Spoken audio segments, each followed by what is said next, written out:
wife, Sherry. No, point man, we try to help vets, whether they're military veterans or just community veterans that have suffered a trauma or a tragic incident in their lives. You're all welcome here. But those in need don't like to ask for it.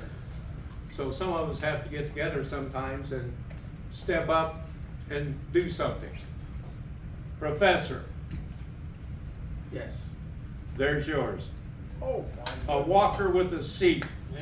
Oh, my goodness. Oh, my goodness. Thank you all very much. For about a year, I've been having problems with shortness of breath.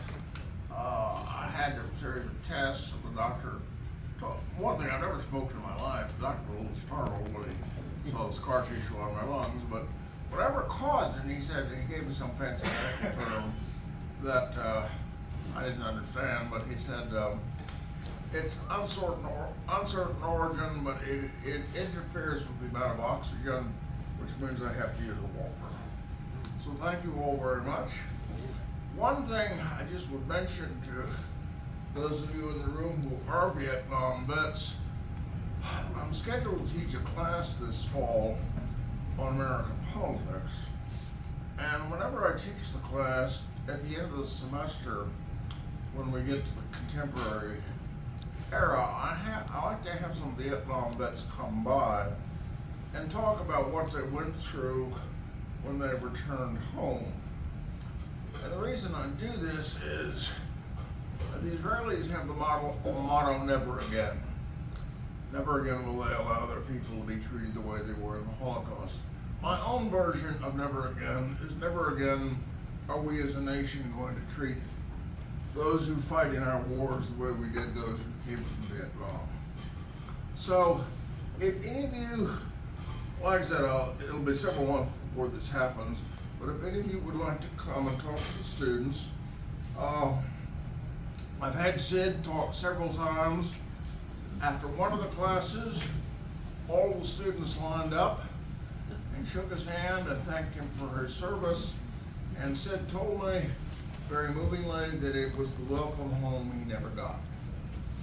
So I think you'll find with young people today that it's a different generation than when I was a young person. They respect those who serve and are determined not to treat them the way the Vietnam vets were treated. So, if any of you are interested in this, let me know later on in the year. And meanwhile, this is very helpful because when I walk along, I sometimes get exhausted, and it's nice to have someplace to sit down. Okay, thank you all very much.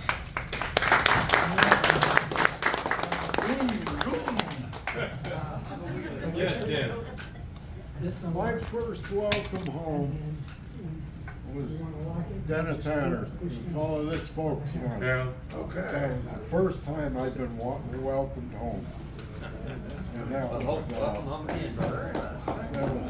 what, 30 years after? Yes, Doc. I entered the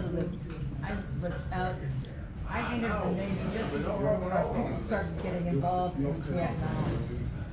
And later on, I came home and I was working in the Young's Tech service, and I watched the hearses going by toward Fort Leavenworth, 5 or 6 a day.